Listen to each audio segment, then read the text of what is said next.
Hello दोस्तों, मैं आपका स्वागत करता हूँ हमारे चैनल पे। तो आज की वीडियो बड़ी इंटरेस्टिंग होगी। तो वीडियो में क्या क्या होने वाला है पहले ये बताता हूँ। तो आज मैं सबसे popular game franchise WWE 2K के बारे में बात करने वाला हूँ। तो इस वीडियो में आज हम कवर करेंगे कि THQ ने WWE गेम्स को क्यों छोड़ा। THQ कंपनी मालूम नहीं? अरे वही कंपनी जो ओल्ड WWE गेम्स बनाती थी, जैसे कि SmackDown versus raw 2011, all star, raw, SVR की सभी सीरीज़ और ऐसी बहुत सारी गेम बनाई है। तो WWE 2K के गेम के बारे में क्या अच्छा था, क्या बुरा था, कौन से गेम ने WWE 2K का करियर ख़त्म कर दिया था, कौन से गेम ने WWE 2K को ऊपर लाया और क्या था WWE 2K का सफ़र। ऐसे ही अब तक जो भी WWE 2K के गेम रिलीज़ हुए हैं उनके बारे में हम डीपली बात करने वाले हैं और ऐसे बहुत सारी मज़ेदार बातें आपको पता चलने वाली है। तो चैनल को सब्सक्राइब करो और पॉलेमन की भी सुनो, तो कर डालो सब्सक्राइब। तो दोस्तों, वीडियो के लिए मैंने बहुत मेहनत की है, तो आपका एक लाइक मुझे बहुत बहुत प्यारा लगेगा। तो प्लीज़ एक लाइक कर देना और वीडियो पसंद आए तो चैनल को सब्सक्राइब कर देना। तो जोक्स को साइड में करते, तो अभी जो भी WWE 2K के गेम रिलीज़ हुए हैं उसी ऑर्डर में गेम के बारे में डिस्कस करूँगा और लास्ट में WWE 2K के टॉप 8 गेम्स बताऊँगा। तो वीडियो बहुत इंटरेस्टिंग होगी, तो बिना देरी करे वीडियो को शुरू करते हैं।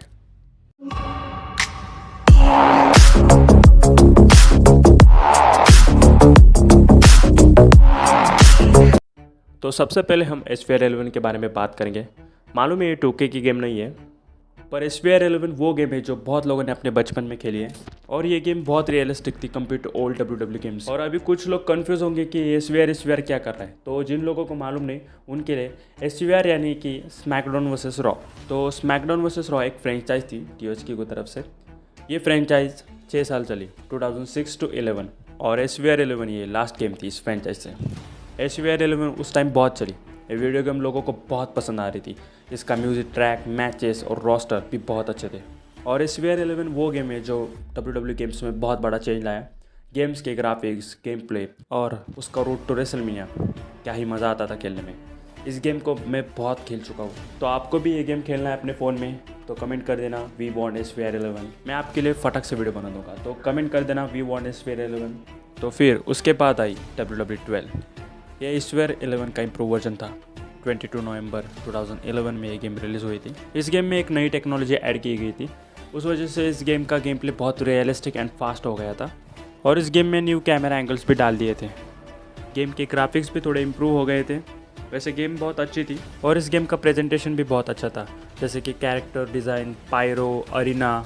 इस गेम में सब अच्छा था। जो भी SVR 11 में प्रॉब्लम थी वो सब फिक्स कर दिए थे। WWE गेम के मेकर्स यानी THQ रुकने का नाम ही नहीं ले रहे थे। एक के बाद एक हिट गेम रिलीज़ कर रही थी THQ। WWE गेम्स के साथ THQ का सफ़र बहुत अच्छा चल रहा था। THQ ने और एक गेम रिलीज़ की WWE के साथ, WWE 13, और ये गेम रिलीज़ हुई 30 अक्टूबर 2012 को। WWE 13 का कवर फ़ैन फेवरेट CM पंक थे और इस गेम ने तो तहलका ही मचा दिया। बहुत सारे अच्छे रिव्यू अपने नाम पर किए और इस गेम को नॉमिनेट भी किया गया था। इस गेम का कहना था कि अब तक के स्मूथ एनिमेशन एवर और 300 से भी ज़्यादा न्यू मूव होंगे इस गेम में। और इस गेम का फुल फोकस CM पंक से ज़्यादा एटीट्यूड एरा पे था। एटीट्यूड एरा में जो भी अभी तक आइकॉनिक मोमेंट हुए थे उसे हम खेल सकते थे और इस गेम की यही खासियत थी, क्योंकि उस वक्त लोगों ने ये मैचेस देखे थे और वही मैचेस उनको खेलने को मिल रहे थे एज अ स्टोन कोल्ड और रॉक। पर इस गेम में रोड टू रेसलमेनिया मोड ही नहीं था। यही बात मुझे अच्छी नहीं लगी, पर गेम बहुत अच्छी थी। रोड टू रेसलमेनिया के बदले उन्होंने एटीट्यूड एरा का जो मोड डाला था वो बहुत ही बढ़िया था। और ये गेम लास्ट थी THQ की तरफ से। THQ ने बहुत सारे WWE के गेम्स बनाए और उनमें से सबसे पहली गेम THQ की तरफ से WWF स्मैकडाउन। उसके बाद SmackDown here comes the pain, SmackDown shut your mouth, उसके बाद स्मैकडाउन वर्सेस रॉ और SVR की सभी सीरीज। और ऐसे ही बहुत सारी गेम बनाई THQ ने WWE के लिए। और THQ सिर्फ WWE के लिए गेम नहीं बनाती थी, उन्होंने बहुत सारे पॉपुलर फ्रेंचाइज पर गेम बनाए और कुछ गेम तो आपने खेले भी होंगे। तो आप भी सोच रहे होंगे कि इतना अच्छा तो कंपनी ये चल रही है तो कैसे बंद पड़ी। वो कहते हैं ना, जैसा दिखता है वैसा होता नहीं। उस वक्त THQ कंपनी फाइनेंशियल प्रॉब्लम में थी और THQ की स्टॉक वैल्यू ही कम हो रही थी और इसी वजह से THQ को भारी भरकम लॉस हुआ और दिसंबर 2012 में THQ को बैंकरप्ट होना पड़ा। तो THQ कंपनी बैंकरप्ट होने के बाद नॉर्डिक गेम्स ने THQ को खरीद लिया $4.9 मिलियन में और 2016 में नॉर्डिक गेम्स का नाम चेंज कर THQ नॉर्डिक कर दिया। तो THQ का सफ़र ख़त्म होने के बाद एंट्री हुई 2K की WWE गेम्स में। तो रिलीज़ हुई WWE 2K14 29 अक्टूबर 2013 को। ये गेम THQ की तरफ से ही थी पर पब्लिश 2K ने की थी और कहते हैं कि इस गेम के बाद WWE गेम्स का क्रेज़ बहुत बढ़ गया था और ये गेम मैसिव हिट थी।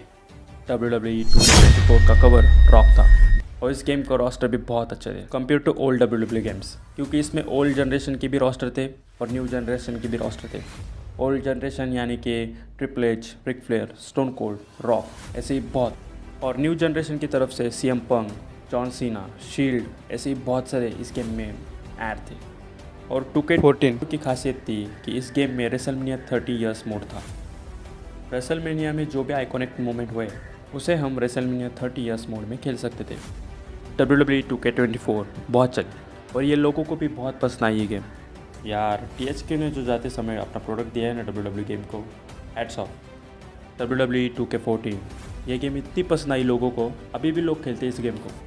THQ को मेरे तरफ से ह्यूज रिस्पेक्ट, क्या गेम बनाया करती थी यार। और 2K के एंट्री WWE गेम्स में बहुत अच्छे से हो गई। 2K14 के सक्सेस होने के बाद रिलीज़ हुई WWE 2K15 28 अक्टूबर 2014 को। WWE 2K14 के मैसिव हिट होने से 2K15 की बहुत हाइप थी। लोग बेसब्री से इंतज़ार कर रहे थे 2K15 का, और जब WWE 2K15 का ट्रेलर रिलीज़ हुआ लोग शॉक हो गए। क्या ही ग्राफिक्स थे इस गेम के, तुम ही देख लो 2K14 और 2K15 का ग्राफिक्स, बहुत डिफरेंस है। WWE 2K15 के ग्राफिक्स सबसे बेस्ट थे compare to old WWE games, और इस गेम में GM मोड को भी ऐड कर दिया था और ये गेम बहुत चल सकती थी, पर ये गेम बेकार निकली। चौक सपाट 2K15 के ग्राफिक्स अच्छे थे पर इसका रोस्टर बहुत छोटा था। पर WWE 2K15 बहुत रियलिस्टिक गेम थी, पर ये गेम बिल्कुल पसंद नहीं आया लोगों को क्योंकि इसका गेम प्ले भी बहुत स्लो था। और 2K का ट्राई अच्छा था, 2K15 के ग्राफिक्स उस टाइम बहुत अच्छे थे और ऐसे ही शुरू हो गया 2K का अमेजिंग सफ़र WWE के साथ। उसके बाद रिलीज़ हुई WWE 2K16, ये 27 अक्टूबर 2015 में रिलीज़ हुई। WWE 2K15 के वक्त जो भी मिस्टेक हुई थी उसे 2K16 में फिक्स कर दिया था। WWE 2K15 का रोस्टर कम था और वही 2K16 का रोस्टर बहुत बढ़ गया था। 2K16 में ओल्ड WWE सुपरस्टार, नए WWE सुपरस्टार और NXT के सुपरस्टार पे ऐड किए गए थे। WWE 2K16 का 2K शोकेस मोड बहुत पसंद आया था लोगों को। इस 2K शोकेस मोड में स्टोन कोल्ड की जर्नी थी, और अगर स्टीव ऑस्टिन की जर्नी हो तो कोई कैसे रोक सकता है इस गेम को खेलने से। और इस शोकेस मोड को बहुत पसंद किया गया था लोगों के द्वारा। WWE 2K16 मैसिव हिट थी उस टाइम। हालांकि 2K16 और 2K15 के ग्राफिक्स में इतना बड़ा चेंज नहीं था, पर चेंज था पर वो गेम प्ले में था। ग्राफिक्स सेम ही थे दोनों गेम के, पर गेम प्ले में बहुत बड़ा चेंज था। 2K16 का गेम प्ले बहुत फास्ट एंड रियलिस्टिक था कंपेयर टू 2K15।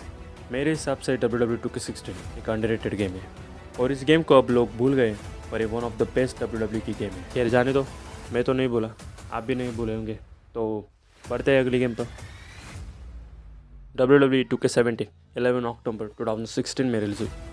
मैं तब WWE देख रहा था, तो उस वक्त WWE ने अनाउंस किया 2K17 को, और वो भी किसे फीचर किया था, रेनिंग डिफेंडिंग। मैं तो बहुत एक्साइटेड हो गया था इस गेम के लिए। अभी भी याद है वो दिन, मैं अपने दोस्त के यहाँ जाता था 2K17 को खेलने में। फर्स्ट टाइम इसे खेला था ना, वो एक्सपीरियंस ही अलग था, वो फीलिंग ही अलग थी। और वो 2K17 का मेन मेन्यू था ना, वो मुझे बहुत अच्छा लगता था यार। क्या रेसलर आते जाते थे वहाँ से, वो स्मोकी इफेक्ट बहुत पसंद था यार मुझे। और 2K17 का गेम प्ले भी अच्छा था, इसमें रोस्टर भी बहुत अच्छे थे और एज स्टाइल को भी डेब्यूट कराया था गेम में। 2K17 में बिल्कुल भी ग्लिचेस नहीं होते थे, गेम बहुत अच्छी थी। पर ये गेम थोड़ा करियर मोड में मार खा गई क्योंकि करियर मोड इतना अच्छा नहीं था। WWE 2K17 का गेम प्ले अच्छा था और इसमें बैक स्टेज में भी जा सकते थे हम। तब के टाइम मुझे ऐसा लगता था कि 2K17 में जो अपना ब्रॉक लेसनर है ना, वो बहुत हैंडसम दिख रहा है। आपको भी लगता था क्या? और अगर आपको ही ऐसा लगता था तो कमेंट कर देना, क्योंकि मुझे भी पता चलेगा कि ये मैं अकेला नहीं सोच रहा था। तो उसके बाद आई 17 अक्टूबर 2017 को WWE 2K18 featuring Seth Rollins. WWE 2K18 में नया ग्राफिक्स इंजन डाल दिया था, इसी वजह से ये गेम बहुत रियलिस्टिक थी।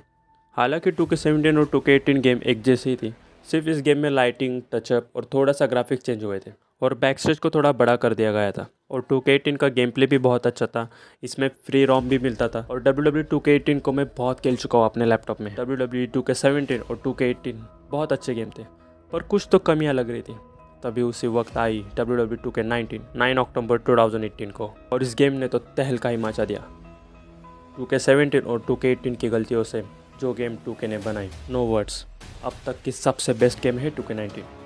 WWE 2K15, 17, 18 ये गेम में जो 2K करना चाहते थे वो फाइनली 2K19 में अचीव कर लिया। गेम के ग्राफिक्स में इतना बड़ा चेंज नहीं था और ये गेम जो निकल के आई है ना, no words. 2K19 one of the realistic WWE games है। गेम का गेम प्ले बहुत ही अच्छा है। जैसे WWE रियल लाइफ में वैसे ही सेम WWE 2K19 थी। गेम प्ले भी बहुत स्मूथ था और गेम की स्टोरी लाइन भी अमेजिंग थी। 2K की तरफ से 2K19 one of the best game है। और WWE 2K19 में career mode, roster, game play, graphics सबके सब अच्छे थे। स्पेशली इसका करियर मोड बहुत ही अच्छा था। एक बार तो खेल के देखो, बहुत ही अच्छा है। WWE 2K19 3 साल चली, यानी कि लोगों ने 3 साल इस गेम को खेला, 2018 से 2022 तक। और ये गेम बहुत साल चली। और ये गेम क्यों चली इतने साल, मैं आपको थोड़ी देर में बताने वाला हूँ। 2K19 बहुत ही अच्छी गेम है। इतने साल हो गए पर अभी भी लोग इस गेम को खेलते हैं। और ये गेम WWE 2K19 बहुत ही ऊंचाई पर पहुंच चुकी थी और उस ऊंचाई पर लोग कभी कभी गिरते भी हैं। हाँ भाई, 2K भी गिर गई जब उन्होंने 2K20 को रिलीज़ किया। WWE 2K20 क्या ही बोलूँ इस गेम के बारे में, सबसे घटिया गेम। पूछो ही मत क्या ही ग्लिचेस थे इस गेम में। तुम ही देखो कितने बेकार गेम है। कैरेक्टर मॉडल देखो यार, मेरा तो मूड ही ख़राब हो गया। मुझे सबसे बेकार रैंडी ऑर्टन का कैरेक्टर मॉडल लगता था। सभी के सभी कैरेक्टर मॉडल बेकार ही थे पर रैंडी ऑर्टन का बहुत ही बेकार लग रहा था। इस गेम की सबसे बेकार बात है, ये गेम ही क्यों रिलीज़ हुई। इस गेम में बहुत ही ग्लिचेस थे। ये गेम बार बार क्रैश हो रही थी और ये गेम वायरल भी हो गई थी इस वजह से। WWE 2K20 का गेम प्ले बहुत ही बोरिंग था और ये सबसे डिसअपॉइंटिंग गेम है WWE 2K की तरफ से। बहुत लोगों को तो भरोसा उड़ गया था WWE 2K फ्रेंचाइज से।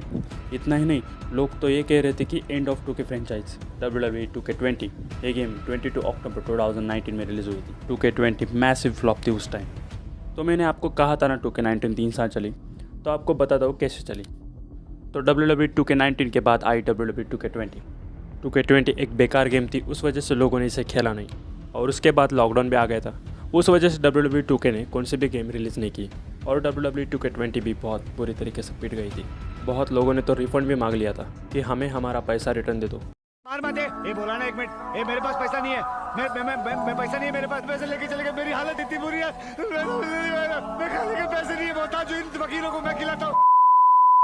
इसी वजह से 2K ने WWE 2K21 को कैंसिल कर दिया और 1 साल का गैप ले लिया। इस गैप की वजह से 2K को थोड़ा वक्त मिला और रिलीज़ किया उन्होंने WWE 2K22 8 मार्च 2022 को। WWE 2K22 ये game one of the best fantastic wrestling games में आती है। सच बोलूँ तो इस गेम ने 2K सीरीज़ को बचाया है, क्योंकि 2K20 बहुत बुरी तरीके से फ्लॉप हो गई थी। अगर 2K22 गेम भी 2K20 की तरह होती और उससे थोड़ी अच्छी भी होती तो 2K सीरीज़ आज बंद हो जाती। WWE 2K20 के फ्लॉप हो जाने से 2K पर बहुत बड़ा बोझ था कि इस बार गेम अच्छी होनी चाहिए। और 1 साल का गैप लेने के बाद जो 2K ने गेम बनाई है, सबके मुंह ही बंद हो गए। WWE 2K22 गेम बहुत अच्छे ग्राफिक्स के साथ आई और एकदम सब चेंज कर दिया उन्होंने, जैसे कि graphics, game play, wrestler movement, lighting, सब चेंज हो गया था। ये गेम दिखने में बहुत कलरफुल थी और मुझे जो पसंद आया इस गेम के बारे में वो है कैमरा एंगल। जब जॉन सीना के एंट्री के वक्त जो कैमरा मूव होता है ना, वो बहुत अच्छा दिखता है। जॉन सीना के वक्त ही नहीं, बहुत सारे रेसलर के टाइम वो बहुत अच्छा दिखता है। WWE 2K22 के मैसिव हिट होने के बाद लोग बेसब्री से इंतज़ार कर रहे थे 2K23 का। तो 14 मार्च 2023 में रिलीज़ हुई WWE 2K23 featuring, wait a minute, कुछ दिखाई नहीं दे रहा क्या? कैसे देखोगे? क्योंकि वो तो कहता रहता है ना, यू कैन सी मी। हाँ, आपने सही सोचा। WWE 2K23 का कवर जॉन सीना थे। WWE 2K23 में वॉर गेम्स को अनाउंस कर दिया था और जॉन सीना का शोकेस मोड भी था और बेटर न्यू स्टोरी मोड भी था। ये गेम मैसिव हिट रही। इस गेम के ग्राफिक्स भी इम्प्रूव हो गए थे और ये गेम का मेन मेन्यू भी क्लासिक और जो कैरेक्टर मॉडल थे ना, वो भी इम्प्रेसिव लग रहे थे। कुछ मॉडल तो बहुत रियल लग रहे थे और इस गेम के एनिमेशन के बारे में तो बात ही मत करो, बहुत यानी बहुत ज़्यादा इम्प्रेसिव थे। जो फाइटिंग मूव्स थे वो भी बहुत रियलिस्टिक और देखने में बहुत अच्छे लग रहे थे। तो 2K ने back to back hit game release किए। तो ये 2024 है और इस साल 2K ने रिलीज़ किए 2K24। जब 2K24 रिलीज़ हुई उस वक्त मैं इस वीडियो पर काम कर रहा हूँ। वीडियो को डालने में थोड़ी देर हो गई पर ठीक है। 2K24 5 मार्च 2024 में रिलीज़ हुई। 2K की तरफ से WWE 2K24 लेटेस्ट गेम है और इस गेम का कवर कोडी रोड्स है। 2K22 और 2K23 गेम ही इतनी मैसिव हिट थी, तो 2K क्या ही कर सकती है इससे बेटर। और 2K का ये कहना था कि 2K22 और 2K23 से भी बेटर होगी 2K24, तो है क्या बेटर? Absolutely yes. 2K रुकने का नाम ही नहीं ले रही। WWE 2K24 is one of the best game ever. 2K24 देखने में बहुत बहुत अच्छी है। ये गेम की lighting, pyro, camera angle is on another level. Game का प्रेजेंटेशन बहुत इम्प्रूव हुआ है। 2K के गेम डेवलपर्स को मेरी तरफ से ह्यूज रिस्पेक्ट। क्या तूफान गेम बनाई। तो दोस्तों वीडियो बनाने में बहुत मेहनत लगी है, तो प्लीज़ एक लाइक कर देना, और वीडियो पसंद आए और चैनल भी पसंद आए तो सब्सक्राइब कर देना। और इसी बहुत सारी इंटरेस्टिंग वीडियो आने वाली है, तो पक्का सब्सक्राइब कर लेना। और इस गेम के ग्राफिक्स 2K22 और 2K23 जैसे लग रहे हैं, पर गेम बहुत स्मूथ है कंपेयर टू 2K22 और 2K23 से। WWE 2K24 का गेम प्ले बहुत ही अमेजिंग है। WWE 2K24 की खास बात यह है कि इसके camera angle SmackDown here comes the pain जैसे है, और यही चीज़ लोगों को बहुत पसंद आई। इस गेम में कास्केट मैच और एम्बुलेंस मैच को ऐड कर दिया है। 2K के ये दोनों ही मैच बहुत इंटरेस्टिंग है, और special guest referee match 2K24 में फिर से आ गया है। स्पेशल गेस्ट रेफरी मैच में कोई भी रेसलर रेफरी बन के आ सकता है, अपने हिसाब से कुछ भी कर सकता है, जैसे कि स्लो काउंट, फास्ट काउंट या फिनिशर डालना, और ऐसे भी बहुत कुछ। WWE 2K24 बहुत अच्छी गेम है। अब इंतज़ार है तो 2K25 का। तो गेम को अभी रैंक कर देता हूँ। ये गेम रैंकिंग मेरे हिसाब से, आप भी अपना रैंकिंग बता सकते हैं मुझे कमेंट करके, तो कमेंट कर दो कि आपकी कौन सी फेवरेट गेम है। तो मैंने टॉप 8 गेम चुने। 8 नंबर पे WWE 2K20, 7 नंबर पे 2K15, 6 नंबर पे 2K17, 5 नंबर पे 2K18, 4 नंबर पे 2K16 और 2K14 है, 3 नंबर में 2K19 और सेकंड नंबर पे 2K23 और 2K22 है, और फर्स्ट नंबर पे 2K24 है। तो आप भी अपना रैंकिंग बता सकते हैं मुझे कमेंट करके, तो कमेंट कर दो और बताना भी आपने ऐसा क्यों रैंक दिया। तो दोस्तों ऐसी वीडियो के लिए सब्सक्राइब करो, और ऐसी वीडियो बहुत सारी आने वाली है, तो स्टे ट्यून्ड। Bye bye.